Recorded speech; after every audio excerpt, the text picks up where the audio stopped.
Chocolate తయారీ విధానం. కావలసిన పదార్థాలు: కోకో పౌడర్ 1/2 కప్పు, పాలు 1/2 కప్పు, చక్కెర 1/2 కప్పు రుచికి తగ్గట్టు, వెన్న బట్టర్ 2 టేబుల్ స్పూన్లు, వెనిల్లా ఎసెన్స్ 2 చుక్కలు ఐచ్ఛికం. తయారీ విధానం: ఒక పాన్లో పాలు, చక్కెర వేసి మీడియం మంట మీద వేడి చేయాలి. చక్కెర పూర్తిగా కరిగే వరకు కలపాలి. ఇప్పుడు కోకో పౌడర్ వేసి ముద్దలు లేకుండా బాగా కలపాలి. మిశ్రమం కొంచెం మందంగా అవ్వగానే వెన్న వేసి కరిగే వరకు కలపాలి. చివరగా వెనిల్లా ఎసెన్స్ వేసి బాగా కలపాలి. ఈ మిశ్రమాన్ని నూనె రాసిన ప్లేట్ లేదా మోల్డ్లో పోసి సాఫ్ట్గా సెట్ చేయాలి. చల్లారాక ఫ్రిడ్జ్లో 1 నుండి 2 గంటలు పెట్టాలి.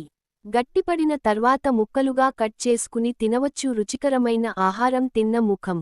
కుడి చూపుడు వేలు టిప్స్: డ్రై ఫ్రూట్స్, జీడిపప్పు, బాదం వేసుకుంటే ఇంకా టేస్టీగా ఉంటుంది. మిల్క్ చాక్లెట్ కావాలంటే పాలు కొంచెం ఎక్కువ వేయచ్చు.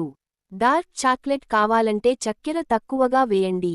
మీకు డైరీ మిల్క్ స్టైల్ చాక్లెట్, లేదా చాక్లెట్ కేక్, లేదా 5 నిమిషాల్లో చేసే చాక్లెట్ రెసిపీ కావాలంటే కూడా చెప్పండి. బొటనవేలు పైకి చూపే గుర్తు చాకోలేట్ బార్.